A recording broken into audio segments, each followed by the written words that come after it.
Hi, everyone. This is Lee Cougardawn Roberts, and I'm here to share just a little bit about why we chose to do this documentary, what it's all about. Um, we brought together some of the most highly respected advocates that we've had the honor and been blessed to connect with and work with over time. And they're going to be sharing their stories, the process that it has been taken that has brought them from the beginning when they experienced their traumas, their what brought them through to today or to the moment when they decided to become an advocate. Usually it's not just one thing, it's the culmination of all of the experiences for each of us. And many of us came from an era, a time, a generation where we do not speak of these things. Child abuse, even domestic violence, all of that, anything like that. We don't talk about those things. Shh, quiet. We put them in a box, you put them on a shelf in the closet, you lock them away, and we never speak of them.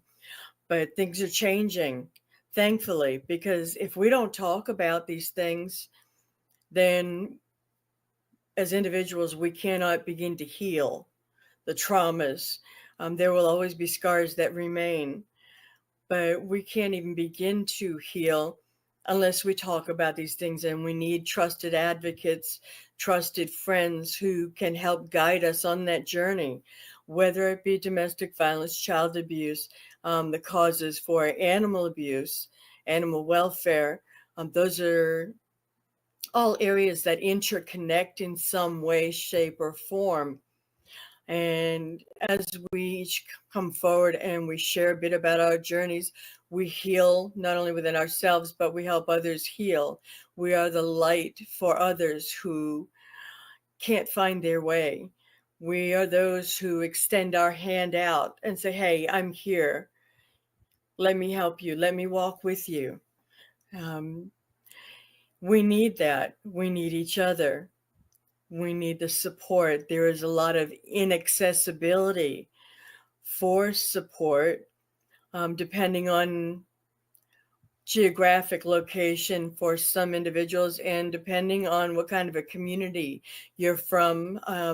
Minorities absolutely experience a great deal more of stigma, of lack of accessibility, for persons of color, for the deaf community, and for those who live in real small communities where everybody literally knows everybody and nobody talks about anything. They see things, they hear things, they know things, but they don't talk about them.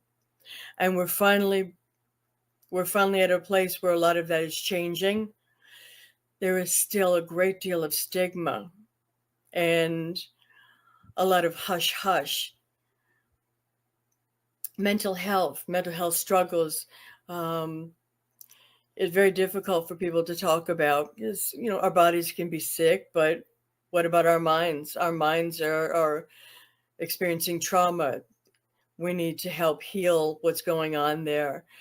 And so we're beginning to talk about things more, the experiences, our journeys, and what has brought us to become advocates. Some of us are still going through healing, and there are parts of us, parts of each of us in our journeys that will still continue to heal until the day we leave this earth. So, we thank you for being here with us, for supporting us, and we all collectively need you to know, for those of you who are watching, listening, reading, that you are not alone. You are not alone.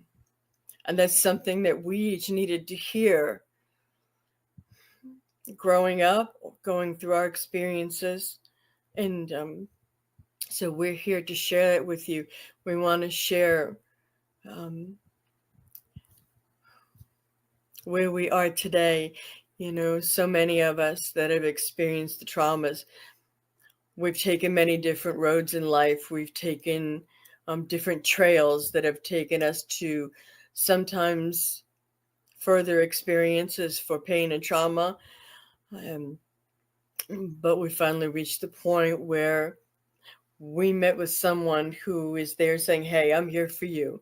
Here's my hand. Take my hand. Let me walk with you. Let me support you. We don't always need someone to say something to us, just to be there, to be present, and to be a listening ear, to be a friend, to be a shoulder, to be part of our support system. And for many people out there, you may be the first person that has supported them. And that's critical in their healing, in their journeys. So collectively, we stand. Men and women, have different experiences in speaking out. Definitely as difficult as it is as a female, as a woman, speaking out about certain things, it is so much harder for men out there because society has taught them to be quiet, man up, bear the burden, be a man. Um, Big boys don't cry. That's a lot of nonsense because we all experience emotions, we all feel, and we need to feel those emotions. We need to walk through them. And so I'm thankful that we are at a place today where we can help others and be there for them. We have some incredible people who are sharing their stories, their journeys. And, we hope that this touches many hearts out there, many lives, and that that you're not alone and there is help and there is hope. So reach out. Reach out. We're here for you. You matter. You are important. What you have to say, to share, to feel, all of that is important, and you matter. Thank you.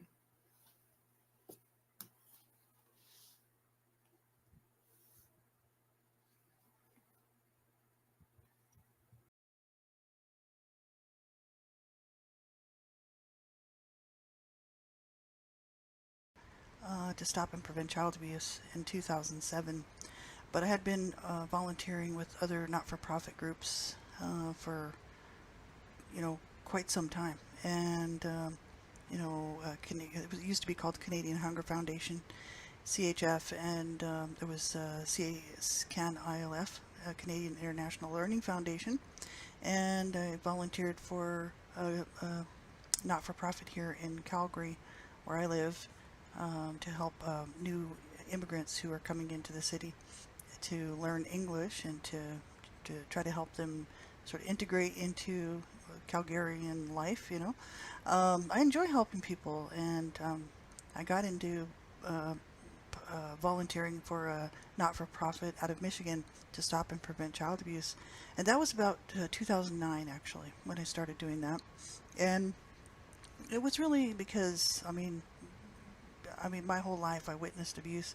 I was forced to endure abuse, and I saw abuse not only in my home but in so many other people's homes, and it was just part of my life. And when it's part of your life, a person can sort of think that that's really what life is really all about, especially if you see in many other people's families around you that abuse is happening and it's going unchecked, and that this is life. So I knew about human suffering, and I was always aware of human suffering, and I didn't like it. I didn't think it was right. I remember being very little and being sad for my mom. My mother was abused by my dad, her husband, and horrifically, and I just used to see her crying, and the way that the abuse affected her, she also was abused as a child, and so was my dad. So I just come from a long line of abusers and abuse, and the cycle just perpetuated. Um, and I realized I needed to get help, and so at the age of 2000, at the age of 41 and a half, in 2007, I actually began my healing journey.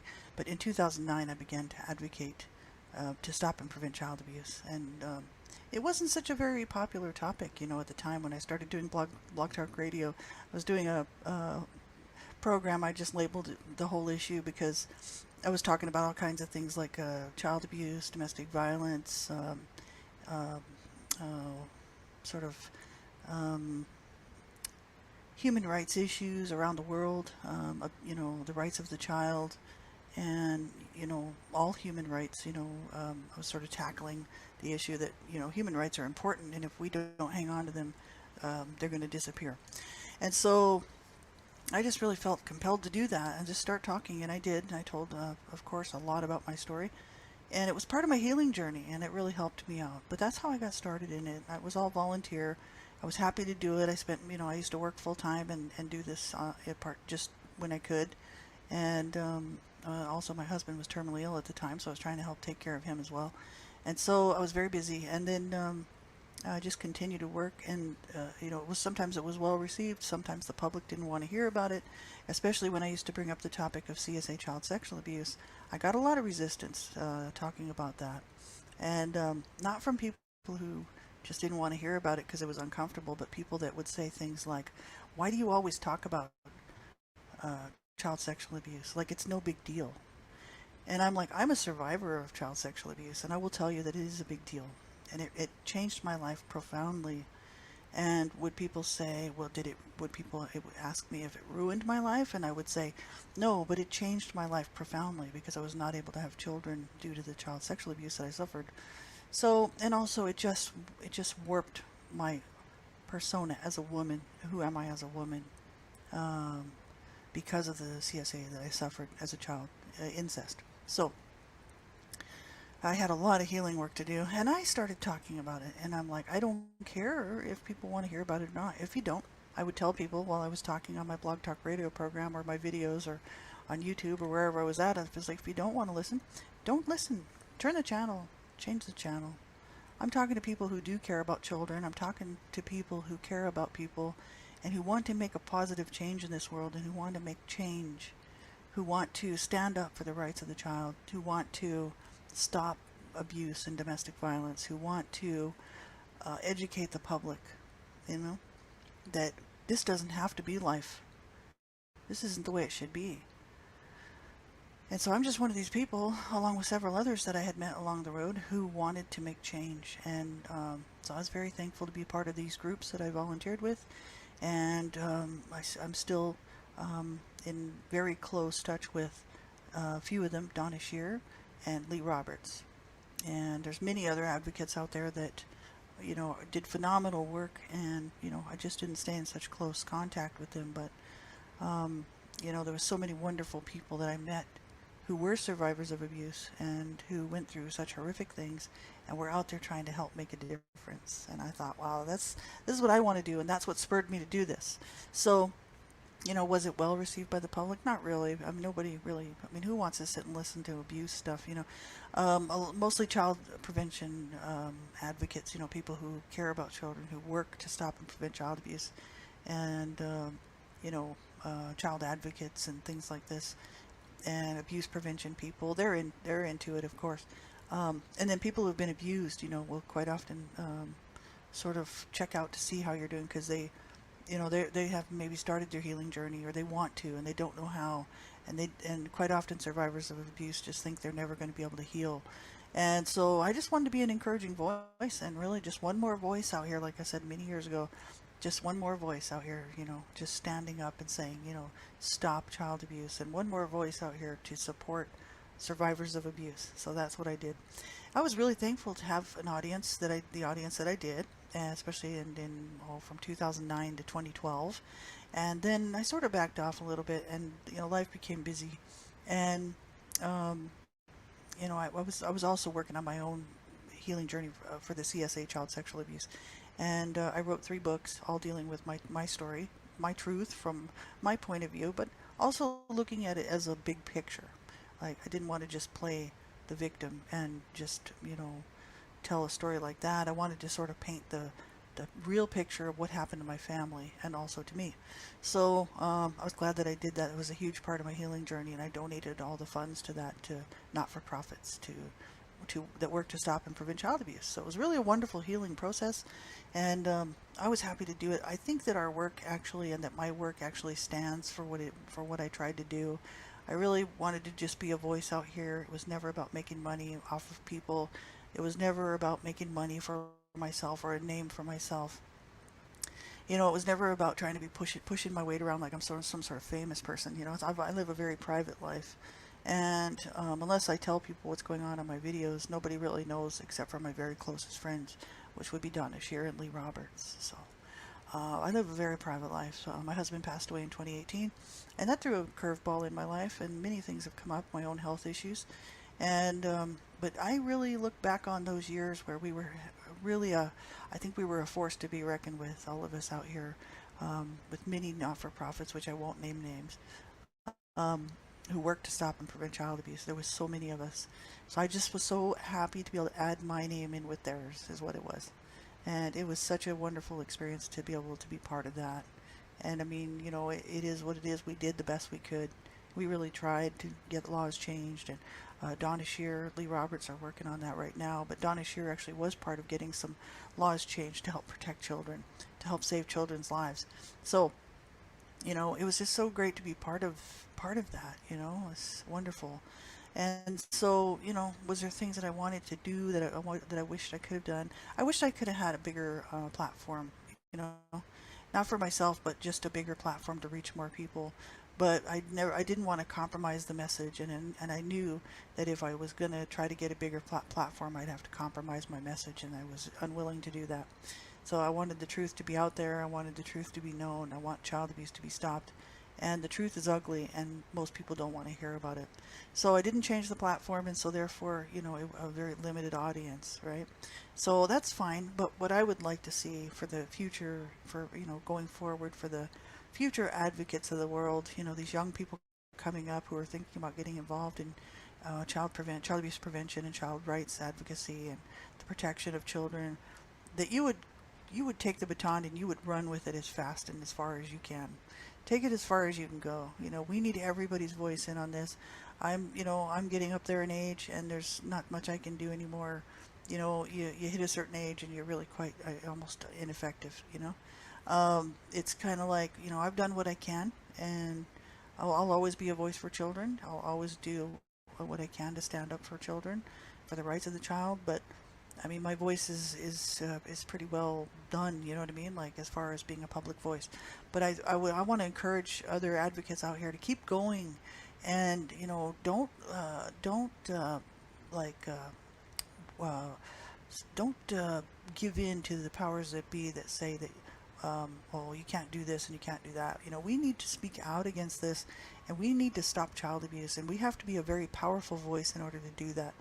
And the voice really needs actions behind it. So getting the laws changed, you know, stiffer penalties for people who are convicted of harming or injuring or murdering a child.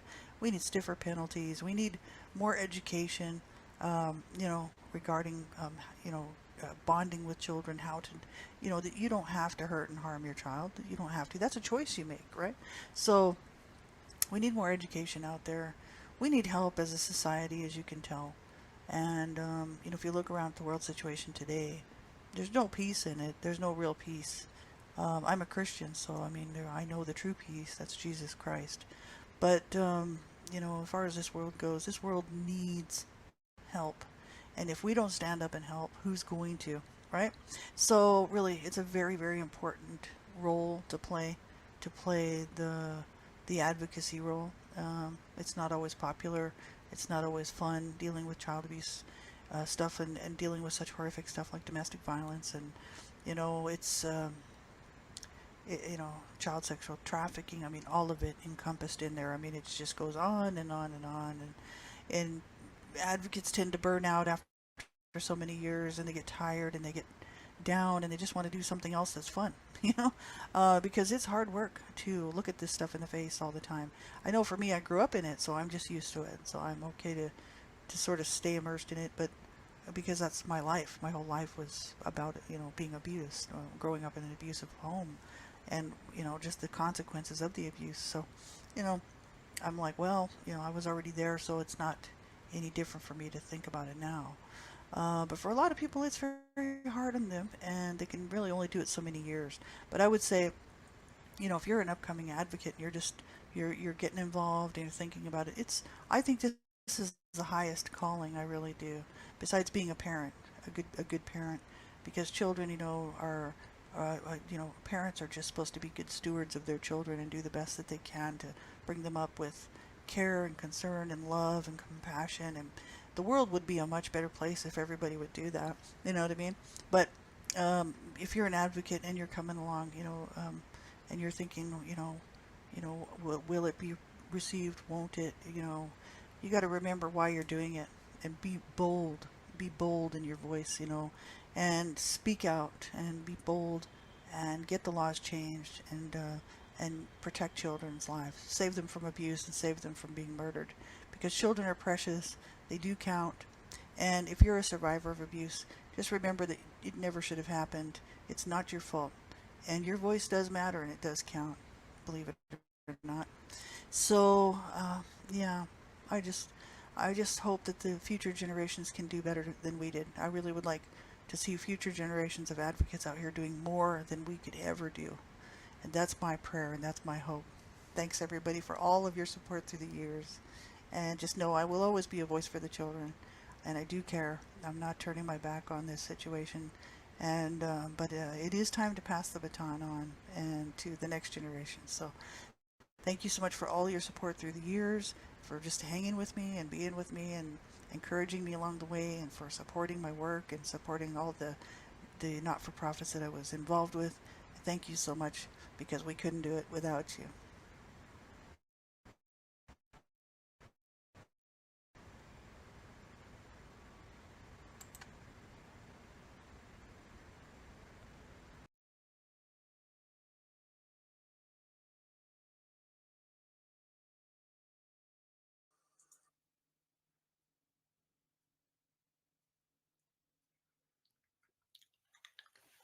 Hello.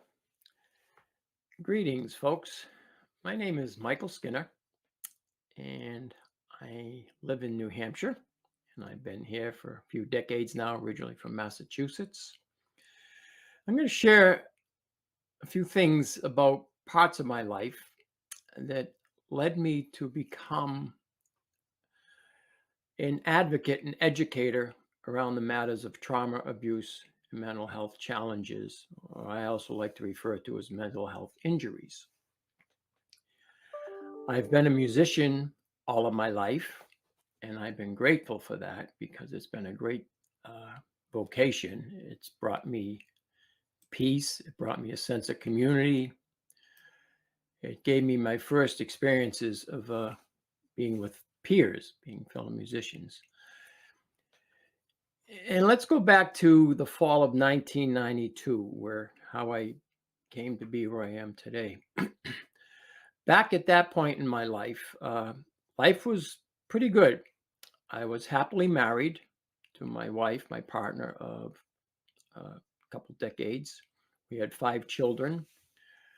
We had a home, and she was a stay-at-home mom because my income from being in the music business, I owned my own business, allowed her that opportunity to do that. And that was what we wanted anyways, in helping to raise our children. I had made a living as a drummer in rock and roll bands and toured Great Britain for a few years, and then throughout the States here, parts the Eastern Seaboard. And then I went into the music business, and I still continued to play on the weekends with a rock band.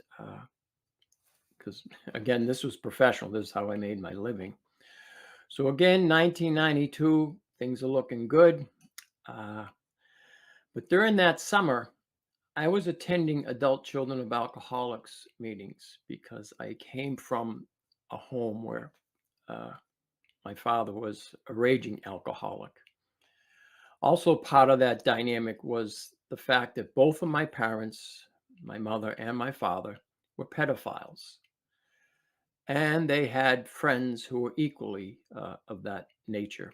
So I always termed my father's group of pedophile friends, who were all big men, as a group of thugs. I thought of my mother's pedophile ring. They were part of a congregational church, and one of them included the pastor. So my first experiences in organized religion were not a good experience for me. So that sets the table for my background. But I worked hard to get away from my past. I did not want that to interfere with my life. So I used suppression, repression, and denial for many decades to run from my past trauma, the past abuse, and the neglect of my childhood home. But trauma has a way of catching up with us. And I think intrinsically, we need to deal with these things at some point. Otherwise, we truly can't be healed. That's my personal belief. I can't say what you need to do, but for myself, for me to heal emotionally, spiritually, and physically and mentally, I finally had to address the matters of my past. But I went into this unwillingly. I did not want to deal with it. I thought it's in the past, leave it behind me. So I buried a lot of this, and I was an extreme workaholic, so I was always busy. I could run. Being in the music business allowed me as a musician to be touring. I could always be on the go. Being in the music business was the same thing. I was always traveling. So when things would start to get a little percolating up, when I'd start to remember some of these memories, these little Polaroid snapshots of abuse would creep into my consciousness, I'd say, I was just time for a road trip, time to go do something with my work. But again, in the summer and the fall of 1992, these little Polaroid snapshots were now coming up more frequently, and it was getting harder and harder for me to suppress them. Part of my suppression techniques was I've always been involved in the martial arts. I hiked a lot, did a lot of walking, so I was very active. So I was doing everything I could to tamp these memories, these feelings down. I did not want to look at them. I just thought they were perverse, and why do I need to deal with it? It's in the past, leave me alone. But my attending adult children of alcoholics meetings in that summer, it just seemed to be a confluence of events that I would go to several meetings per week, and some people started sharing about their own childhood abuse, and some of it was physical, some of it was emotional, some of it was sexual, and some of it was all three.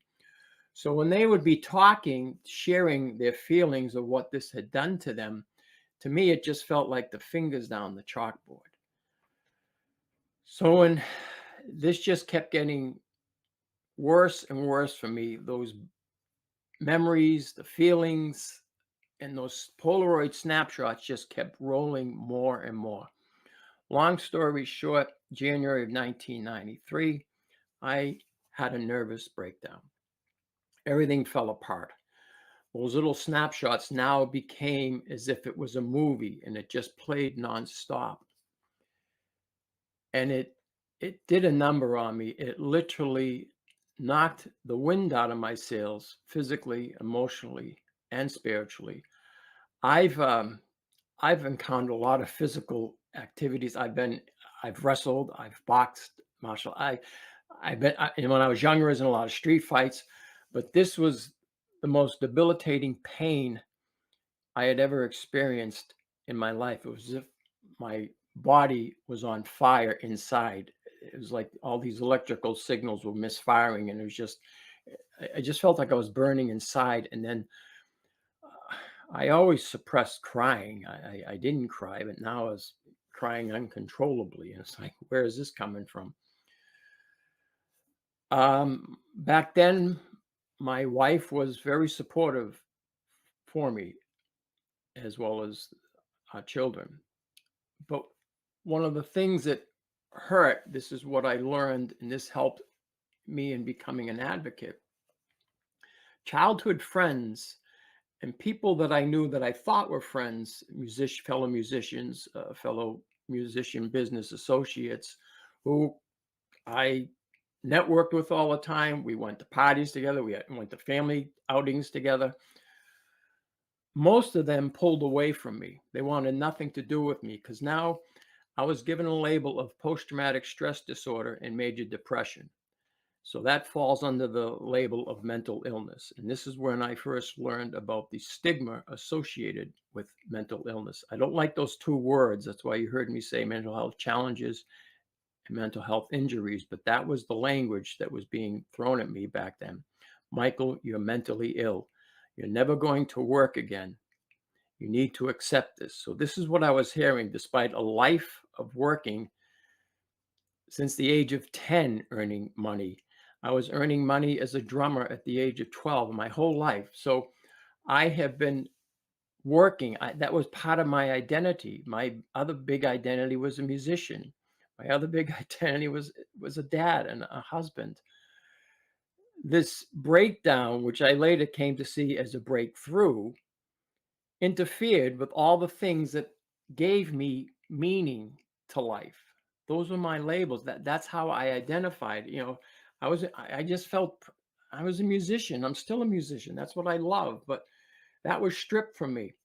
I couldn't listen to music. Everything just sounded like noise. And this just made my depression worse. I was just holed up in my bedroom. And then yes, I was in the music business all my life, but I never took illegal drugs. There was a period in my younger years that I had issues with drinking too much, but I never did drugs.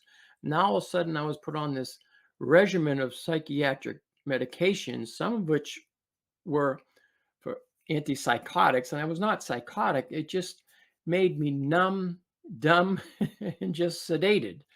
And I couldn't do anything. And what I came to believe later, this is just another way of chemically silencing survivors of abuse and trauma.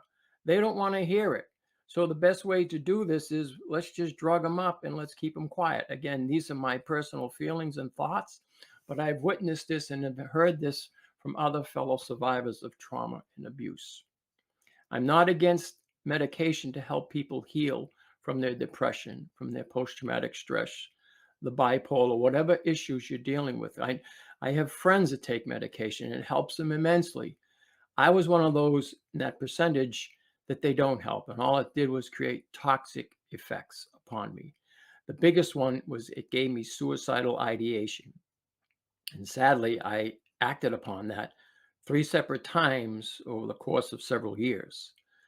I finally came to the realization I have to stop this if I want to go on living with life. So I slowly weaned myself off the medication. And I've never had a suicide attempt on my life again. So where am I going with all of this? It was hearing that you're mentally ill, you'll never work again. The stigma, having people cut me off, people that I knew dearly, that I loved and cared for, that would have nothing to do with me. They wouldn't even, my friends from childhood wouldn't even come up and spend time with me to have a cup of coffee. There were a few that did, and I am eternally grateful for them because they didn't shut me off, but the majority did. So it was the stigma. I started attending some peer support groups. I started attending some support groups for survivors who had been sexually abused as children. And that's where I started learning about different advocacy endeavors. So I would originally just go with them to volunteer if they were having a rally, maybe a walk, maybe someone was speaking. I just went as a volunteer just to be a body in the crowd. And eventually I found my voice and I started speaking out.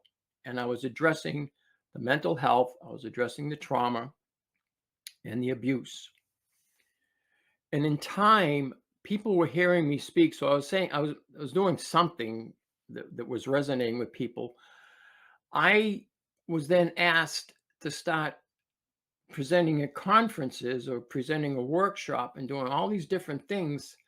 And they would tell me what their budget would be to pay me. And I'll be honest with you, I had no idea of this. And it wasn't my intent to go into this as a paid vocation, so it just happened organically. People and organizations started paying me to speak at their events. It could be a conference, it could be a workshop. It was mental health organizations addressing childhood sexual abuse or childhood abuse. There were colleges, universities. It was a variety of different settings that I was being asked to speak at. And eventually I started incorporating my music into this to start addressing, because music has a way of touching us. And I found that that was more effective for me when I did a presentation or a workshop, to do a few songs and give the backstory, tying it in with the trauma, why it was written, and then do, sharing, whether it was a workshop training or just me presenting a little bit about my life and what I found for healing. My biggest thing in trying to share with folks as an advocate is there is hope, there is healing, there is help. And I really did my best, and I'm still learning to read up on everything I can, or watch a video, watch a documentary on healing from trauma and its impact, because it affects all of us. And this was mind-boggling to me back in 1993 when I learned that 1 in 4 females are sexually assaulted before the age of 18. And for males, it's 1 in 6 sexually assaulted before the age of 18. And that 1 in 5 people will deal with a mental health injury or challenge in their life at some point in their time, but 2/3 will not seek help due to the stigma. That to me spoke volumes. So that just helped me to become even a better advocate, recognizing there's a lot of wounded people in the world, and many of us and many of them are just keeping it to themselves, and they go about their day to just get through the day. Yes, we've survived. Part of my advocacy in raising awareness and sharing resources was I wanted to just share that we can thrive from this. We don't have to just be survivors. We can be thrivers, because darn it, we deserve it. We deserve to have peace. We deserve to have safety. We deserve to have joy in our lives. And I have found all of those things in my life. But I'll be honest with you, it's taking a long time for me to get there. I still have days where I struggle with dissociation coming in and messing up with my day. I don't have to go to the hospital. I don't have to go to a respite. I can just chill in my own house, in my backyard, and I find a way to get through it. A lot of times it's just going out to the backyard, and sometimes just pulling weeds or doing gardening or going for a walk. Sometimes I can pick up my guitar or go play my drum set or my congas, and that can help dissipate whatever's going on. Other times I just have to sit with it and let it be. Also, sometimes I have to veg on watching a movie to just get through that rough time. But that's what I've learned, is this too shall pass. So the mindfulness of that, and I just sort of joke with myself, okay, you're here for a visit, but you're only here for a small time. Maybe a bite to eat, cup of coffee, then I'd like you to leave. And it does. So I have found joy in my life. I have peace. I have safety, and that has helped. And it's just helped me to become a better advocate. I have spoken throughout this country. I have personally been in 28 states and in the District of Columbia, and I've been far away as Hawaii a couple times. I have spoken at universities, colleges, a couple times at a women's correctional facility, many conferences, workshops. I have spoken to law enforcement, judges. It just runs a gamut of, I've been all over. And then because of Zoom and other platforms, I've actually been able to reach people in every state, Canada, South America, parts of Europe. And again, I just want to share hope, healing, and help. I don't have all the answers. I don't. But I share resources that have helped me. Part of that has been I created the Surviving Spirit newsletter. I strive to send that out at least once a month, and I share resources on healing from trauma, abuse, and mental health. And I like to share stories about fellow musicians or artists, poets, writers, people or organizations that are doing good things to help others. So it's to share hope, healing, and help, and to uplift others that, yes, we've been through some really hurtful things in our life. We've had losses, we have grief to contend with, but we can heal. I've learned with trauma to not compare, to not minimize what I went through or what others have gone through. My biggest thing for myself learning many years ago was to be thinking about another person. What happened to you? I don't ask them that question, but that's what I'm thinking. So even if the cashier is being rude or someone else or in a mental health setting, that's what's going through my head is what has happened to you in your life. And more often than not, they've had significant trauma. Just most people aren't going to talk about it. So part of my advocacy is to say that it's okay to talk about it when you feel you're ready to do so. If you don't want to, that's up to you. But perhaps find a support group to help you with that.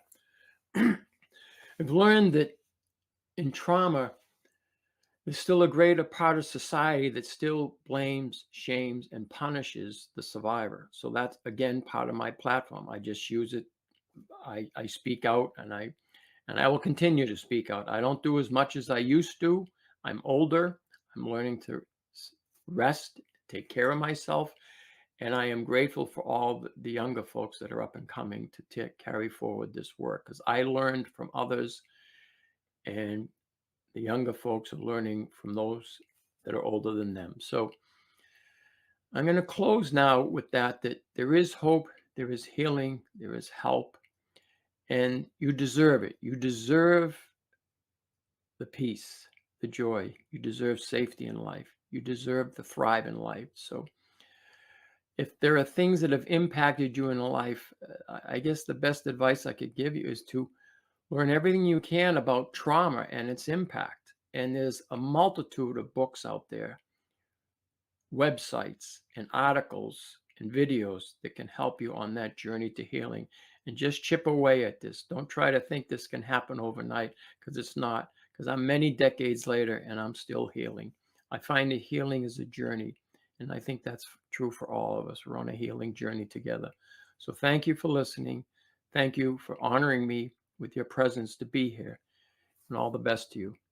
Take care.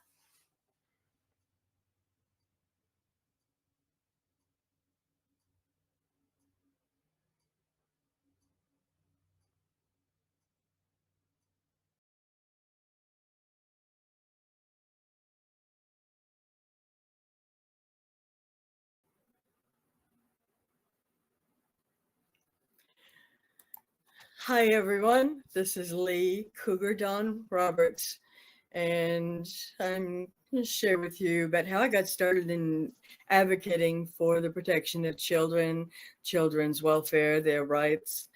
You know, most of you know me, know that I've been advocating for children for a long time, and there are many who don't know where it all began. Well, as a young mom, my son was about 3 years old. He's now grown and blessed me with grandchildren, and I've been blessed with my second great grandchild. So I am incredibly excited to share that with everybody. When he was 3, there was a time when he briefly went missing. And he was standing right at my feet. The story is actually on my personal website, and you can read more there.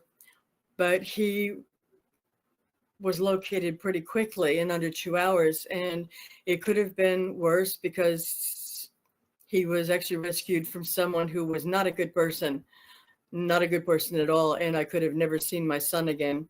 So that spurred me in doing advocacy for missing children, and it also brought up some old pain for me that I had not yet begun to heal from.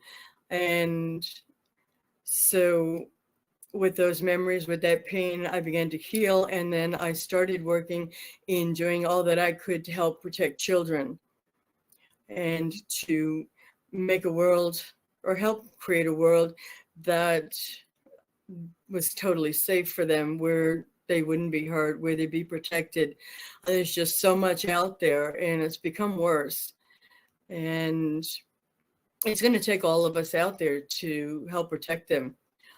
I've always said it takes a village to raise a child, and it takes a village to protect them. So, and about 41 years ago, I started that journey in advocating for children. I was also advocating for animals as well.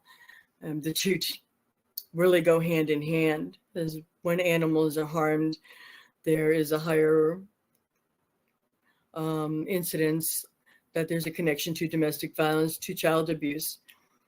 And it's not an easy road. And there are people out there who don't want to hear it. They don't want to know that that abuse exists. And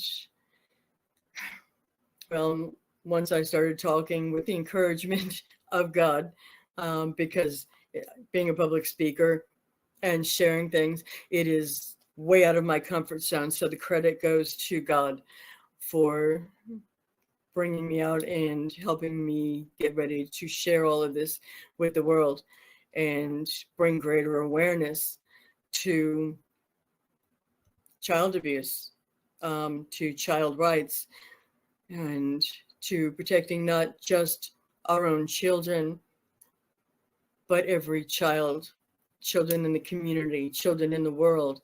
If they're at risk, we all need to speak out. We need, if you see something, say something. And, you know, that's, I can't stress that enough. You might be the only person. You might be the only person that makes a call, that says something, and that will ultimately save the life of that child. In taking a moment and going back to the incident with my son, and I will share quickly, there was a cookie club. He was a good boy, would walk and get a cookie. Now the store was not far away for an adult to walk, but for a child, he took a route that was scary and ended up being noticed by two electrical substation workers in San Antonio, Texas, where we live. There was a child being spoken to by some male in a vehicle with his window down. They yelled. The woman went over and secured him and brought my son safely back to the substation. In the meantime, I had already called the deputy. I called law enforcement. A deputy did rescue him and bring him back to me. But after he put my child in my arms, he let me know that was very likely the individual that they were looking for that was loose in my neighborhood. That individual had harmed children before, and there was a good likelihood that my child would have been gone. Excuse me a moment, I'm feeling emotions just kind of bubbling here. I'm very, very thankful. I am thankful to those who were not just bystanders, but they were upstanders. They did something. They saw something. They said something. They did something. And ultimately, literally saved the life of my child. So I got involved in helping to create awareness for missing children and missing persons in general, but especially missing children, and stand up and write, and not so much public speaking at that time, but I would advocate via the internet. And now I'm sharing more vocally.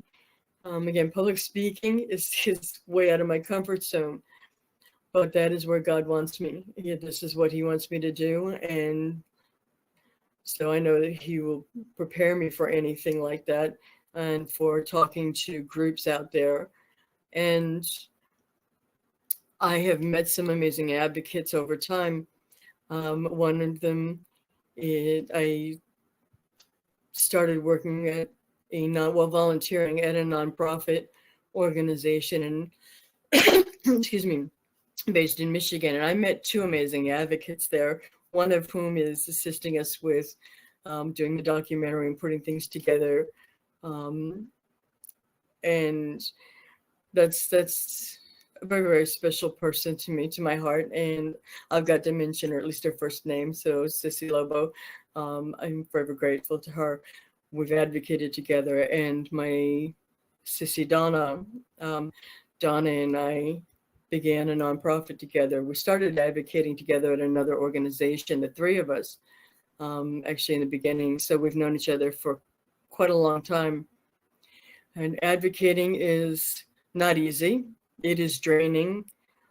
So we have to step back as advocates and refresh ourselves. We have to recharge ourselves. We have to refill our cup, because with an empty cup, you can't do anything. You can't pour from an empty cup, and you can't help anybody else if you don't have energy, if you don't refill your own cup. I've advocated for animals for as long as I can remember as well. And currently, I have the blessing of being a volunteer going on 2 years with our local animal shelter here where I live, spend most of my time, Crestview, Florida, and I volunteer there. I help clean the cat kennels. I help socialize with some of the animals and do a variety of tasks that need to be done around there. Yeah, they're a 5-star team there. They really are. We have youth that come and volunteer time as well. So that's very, very near and dear to my heart, kids and animals. By the way, I did not mention that I am deaf. I hear a little bit of sound, but I do not understand speech. Any videos I may do is definitely way out of my comfort zone because I speak differently, because I don't hear. The speech changes. I advocate for, not just for myself as a deaf person, but I advocate for others in the deaf community who aren't able to speak up or don't have the resources, or maybe very uncomfortable and doing some of the things that I'm able to do. And again, I do all things because of him, because of God. I'm just very blessed to be able to do this because it is so important. We have to speak out for the kids. We have to do everything we can to help protect them. And, you just reach out if you need something, if you need help, just reach out, please. There's so many of us who are advocates out there, and we work together to help kids, to help keep them safe. I'm part of a wonderful community kid watch program that Donna and I started together, and we have a nonprofit that I'll share more about that another time. This is a very brief bit on documentary that I could probably go for an hour at least on sharing why it's important to advocate for children, why it's important to stand up and step up for them. I'm a survivor of more than I, am going to share here, but I've survived a lot. I have walked through fires that I honestly never thought I would make it through, but I was there because another advocate reached out. It's important that I do this for others. It's important that I do this for all the children that are out there, and helping to hopefully create a safer world for these kids to grow up in, for our children, our grandchildren, nieces, nephews, grandchildren. I'm blown away. Great grandkids. The world is becoming a harsher place to live, and we need every one of you out there to stand up for them. So I'll keep doing what I'm doing. Will I ever stop? Is there ever a time that I'm going to, pass the baton, so to speak? And I've only got a few minutes left here. I will always be a voice for the kids. I will always, always, always be a voice for them, children and animals. And we need more youth, however, to come alongside us and to advocate for the children. Arm in arm, we can do this. arm in arm across the world. We can stand together strong. Alone, we can't do much, but together we can change the world. We can change the world for the children and protect them. And so I don't see myself stopping anytime soon. But thank you for letting me share this with all of you, and stand up for the kids. If you see something, say something. Thank you.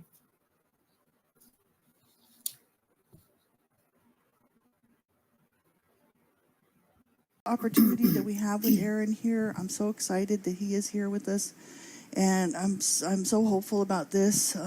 This is all about opening the PA Pennsylvania Central Registry to the public in order to protect children and to hopefully save many children's lives. And so this is such an important topic, as you all know, if you followed our work, that Donna Kshir, Lily Roberts, and myself have advocated to stop and prevent child abuse for many, many years.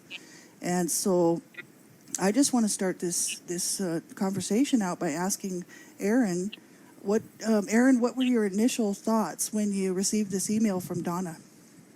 Yes, first and foremost, thank the three of you ladies for taking the time, not only today, but the massive amounts of time and effort that you've expended in order to advocate on behalf of kids. It's very important to me. It's very important to the Commonwealth of Pennsylvania. It's very important to my family. So first off, a round of applause and thank you guys. Give yourselves a pat on the back for helping every day and making the world a little bit of a better place. So what's interesting, and I think sometimes people, I'm a state representative, and I think sometimes often, too many times, people remove the word representative. And they don't understand that that's really representing the people that you have. And I have 65,000 constituents in my district. I have 13 million Pennsylvanians that my laws and the things that I do impact. And I take that job very, very seriously, while trying to never take myself too seriously. So I think that's sometimes a balance. But many of the ideas that I get for making our area and making this Commonwealth a better place come from constituents and advocates on the ground, and a guy that walks up to you on the street and somebody that sends you a message and those types of things, because it's really the day-to-day things that impact folks' lives that we're able to do. So I received an email. It was a long email, by the way. I will share that with you. I try to answer all of my own emails. I don't always get to them all, but this one caught my attention out of the gate. And the reason it caught my attention out of the gate was my wife and I, we were previously foster parents, and now we're adoptive parents. So we had one biological son, Dirks, and then we have about a year and 2 months ago or so, adopted Gio and Zendaya. So they are 9, 7, and 5 now. And the two youngest ones are adopted. So I understand the things that happen inside of the system. I don't understand it because I'm a legislator. I don't understand it because I've heard about it. I don't even understand it because you've told me about it. I understand it because we've lived it. And as you know, when you've lived things, it's a whole lot different than somebody sitting down and telling you about it in a meeting, right? Yes. So I got this email. I read it.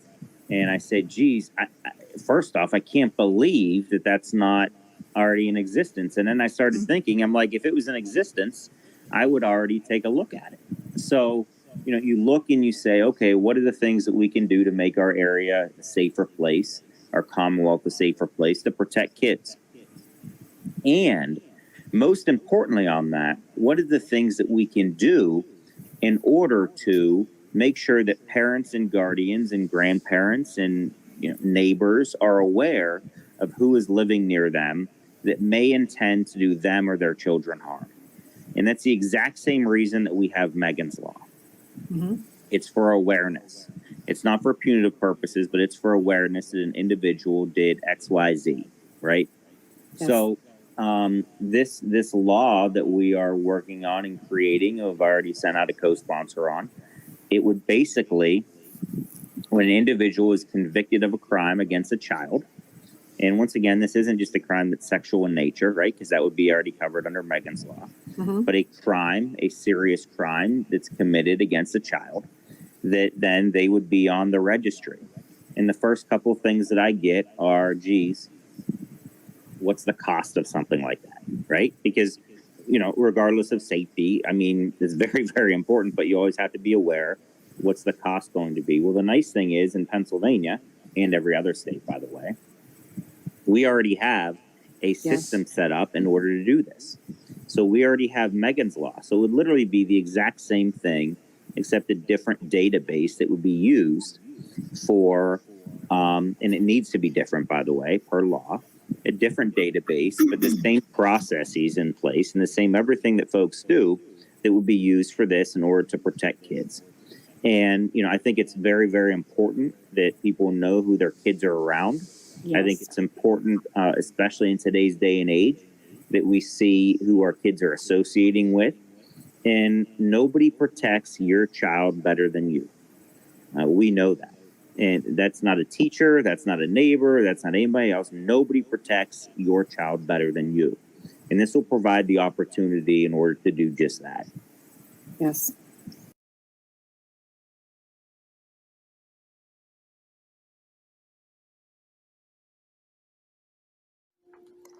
Life is so unpredictable. I would have never seen myself becoming the person that I am today. Back in my early 20s and 30s, I was a very different person. I was very naive to the ways of the world. I always had been sheltered and protected, whether it was through my parents, my family members, my spouse. I had always been sheltered from ugly things. And it wasn't until I really got out and my son went to school, and I kind of went to school with him, and I got working within the school district as a volunteer, and then I went to be a teacher's aide, and then I went on to begin advocating for kids, standing up for the rights of kids on a very small level. It would be a few years later, and I would be offered an opportunity to stand on a bigger platform, share my voice, and stand up for the rights of kids. I did this through a Michigan nonprofit organization that I served as president for about 10 years. The organization's founder's daughter was sexually assaulted by a family member, and she at that time was doing everything within her power to protect not only her child, but other children. I wanted to really, be a voice, a loud voice for kids. And I can remember it was shortly before that Dave Pelzer released his first book, A Child Called It. And it was perceived very well. It became very popular, and to date, I'm going to say it's probably his most successful book. But there was a lot of other children out there suffering. So the founder of this organization and myself, we decided that we were going to partner on a book. So we put out a book called The Child Abuse Survivor Project. The book was one where people could share their thoughts and their views and their personal experiences.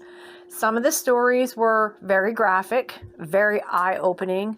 It was nothing like I read in Dave's book. This was eye-opening, jaw-dropping.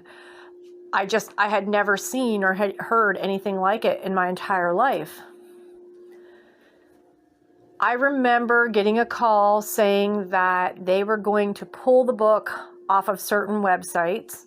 They were going to pull the book off of certain shelves because of the graphic details.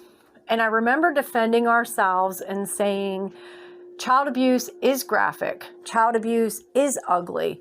Child abuse isn't cute or pretty or something that people want to see or even what people want to hear. It is very, very ugly. That didn't matter. They still decided that they were going to pull the book. We at that time were more like, we're not going to let this make the decision as to what we do or we don't do. So we followed that book up by a second book called Extraordinary Confessions of Child Abuse. That book mimicked the first. It was new people. However, we were sharing different stories. What we did was we allowed people to write their own story in their own words, and they could share what happened to them. There was no one telling them what they could do or they couldn't do, or what they could say or what they couldn't say. We left it up to each individual person. We felt that they had a right to share their story because it happened to them, and it was just that, their story, their personal experience. I'll never forget reading some of the stories, and I was in awe. And I remember saying to this person that I co-wrote the book with, I cannot begin to imagine going through this as a child or even an adult. And some of these people, they had some of the best personalities, but then there was those with the worst. There was some that went on to abuse their own children, and there was others that went on to stand up for the rights of children, and they too became an advocate. And I remember shaking my head thinking, I can't believe this.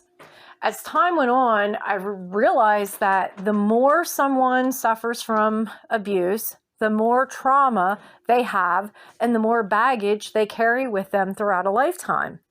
Now, they have the right to choose if they're going to go on and be an abuser or if they're going to change their life. And a lot of them do change their life, but a lot of them, it's in them. And even though we say you're an adult and you know better, they're damaged goods. And I don't mean that in a negative way. I'm not trying to make excuses. I'm just saying that they have not overcome the trauma that they have been through, and they go on to abuse their own kids, repeating the cycle of abuse. I remember talking with different people, and they were just like, you have no idea what I have been through. You have no idea what my children have been through.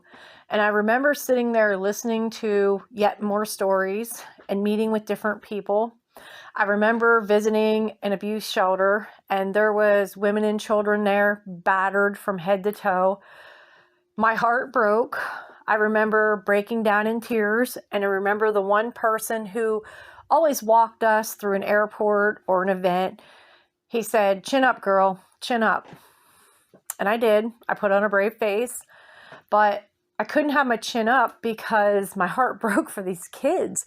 And I said, I'm going to do more, and I'm going to do more, and I'm going to do more to help these kids. And at this time, back in the late 90s, early 2000s, when we were going hard, child abuse was taboo. For you to say it, people looked at you like you had 3 eyeballs on your forehead. It was just something that was not to be talked about. And no one wanted to really hear what you had to say. They wanted you to sugarcoat it or make it better so that they could feel good. And I was like, no, abuse is ugly, and abuse is dirty, and abuse is harsh. And I'm not going to make it pretty so you feel good. You don't want to hear about it. You don't want to read about it. You don't want to see it. But you want to pretend like you live in this perfect little world. That's not reality. If you think it's rough reading about it or seeing it or hearing it, what do you think these kids going through it? How do you think they feel? And no one wanted to hear that. So I thought, how can I further educate the public? I come up with the idea to create a 24-hour streaming radio station. This was before all these things were going on where you could have a podcast. This was pre-podcast era. It was Blog Talk Radio. And myself and Lee Cougardawn Roberts and Laurie Ann Smith and a few other hosts that worked within the station, we get on there and we were doing shows 5 nights a week. And we had the shows on constant rotation that people could listen to them. It was like on an audio player, like a radio station would have. And they could get on and they could listen. And that played 24 hours a day, 7 days a week, 365 days a year. We were doing shows. We were doing everything within our power to make a difference. I can remember getting up and working 12 and 16-hour days and sometimes longer than that. I remember going to the Paso Robles Film Festival, and there was people there that was actually on the same page with us. They wanted to make a difference and they wanted to stop child abuse. And it was nice to actually sit down and have a conversation with someone that I didn't offend, that I didn't hurt. I think one of the most traumatic times for me as an advocate was when I met Mashana Brasas. Her 2-year-old toddler, Connor, was killed by her then boyfriend, Ronald Sanders II. We connected. I wrote for the Detroit Examiner at the time, and someone found an article that I had written about Connor, and Mashana's mother, Patsy, had reached out to me. The newspaper got the message back to me, and I reached out to them, and they thanked me for keeping Connor's name in the newspaper. At the time, they were going through a trial, and I was clueless. I was just trying to give this little boy justice. We connected, and I began working with Mashana to create a law called Connor's Law in Kentucky. I kept his name relevant in the newspapers to create public awareness. I did petitions, I built websites, I did anything needed to do. I was reaching out to different people in law, whether it was in Kentucky, Pennsylvania, Florida, Detroit, anywhere I could get someone to listen to me, I was reaching out to them because I was trying to get this little boy justice. It took many years to do so. And I think what was the main factor as to why we were working so hard to get Connor justice was because Ron served 5.5 years for killing a child. 5.5 years. And they thought that was, sufficient, that it was okay. There has been other cases where, someone has served 45 days for killing a child or time served. But I think Mashana and we clicked as friends because we were on the same level. We had so many similarities. And the worst part for me was she lost her child and I just got my first grandchild. And the two were a lot alike in size and build. They both had blonde hair and beautiful blue eyes. And I put myself in her position and I thought I would do anything for him. I would give my life for his. I can't imagine someone hurting him.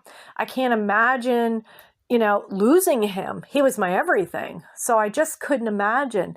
And it made me fight harder and harder, but it also made me protect him more and more. I remember saying to my daughter, please don't let him go with anyone unless it's one of us. Please don't trust anyone with him. We would be in a store and people's coming up and I kind of shoot them away. I didn't want people around him. I didn't want anyone to even begin to attempt to hurt him because I did everything in my power to protect him for so long. And it became overbearing. She even said, she's like, Mom, you don't want no one around them and you don't want anyone near him. But I was so afraid of someone hurting him and taking him from us that I fought harder. But in the back of my mind, it was about Connor and how Mashana had done every and anything for him and she lost him. And I seen what she was going through and I seen the trauma and I seen her fight to protect her other kids and the fight to give him justice. And it ate me alive. I just wanted to protect. To this day, I have never shown the faces of my grandchildren.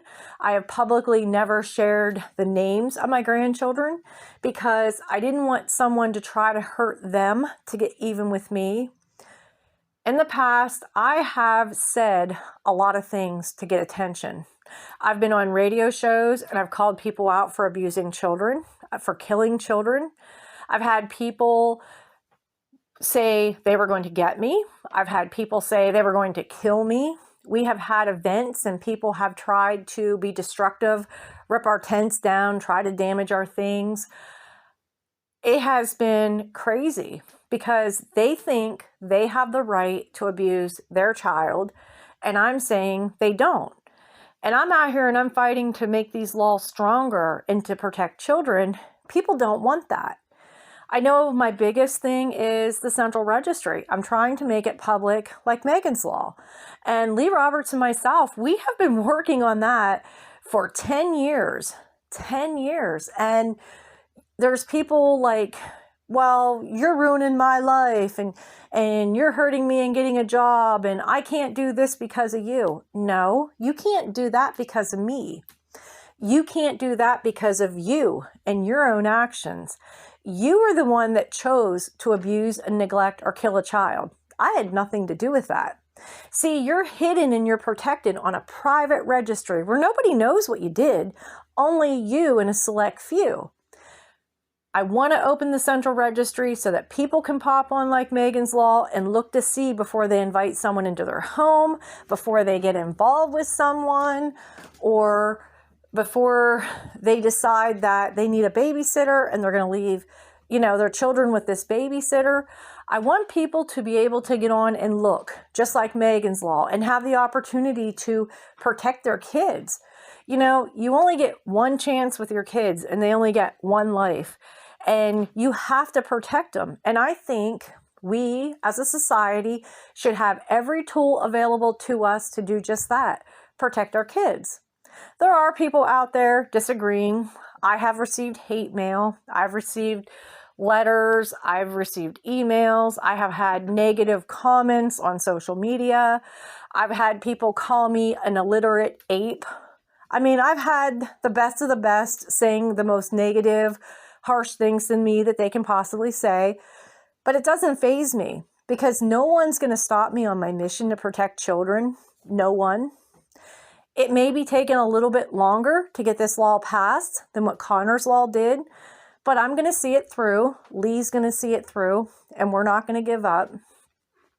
I just wish more people would be open to the fact of talking about abuse and violence and making it something that we can sit down and actually have a conversation about.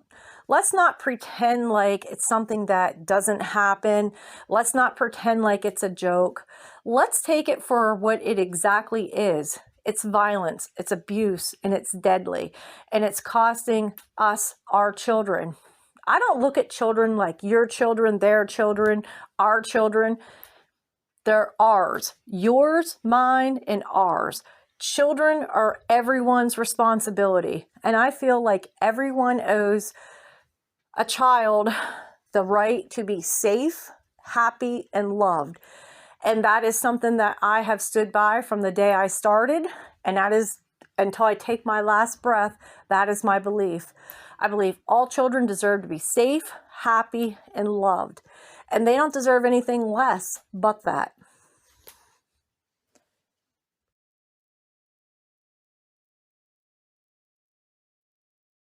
Questions that advocates often get is whether they feel that they did enough for their cause, whether they felt that they, were proud of the work that they did, and whether they thought they could do more. Very common questions. I think that are very personal questions for each advocate to answer on their own. And I think that the majority would say that there's always more work to do. You're always hoping that the next generation and the next generation will just come up behind and pick up the baton and run with it and, keep going, right? There's so much work to do in this world to make this world a better place. And, could we have done more? Definitely. Did we do the best that we could with what we had? Absolutely. And at the end of the day, you have to be at peace with your contribution to making this world a better place. And, whatever personal cost to yourself, that you did the best you could with what you had, right? So thank you, everybody.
sharing, not kicking me down.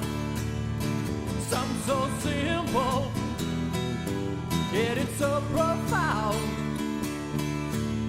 A life to live, a life to give, your hand held out. Joys of wonder, laugh out loud. No more secrets, I've let them out. It's tears from laughter and it's time to shout. There's joy in knowing I'm still around. There's joy in knowing you're still around. I'm so glad you're still around. Thanks for sharing, not kicking me down. Some so simple, yet it's so profound. A life to live, a life to give, your hand held out. There's a life to live and a life to give, your hand held out.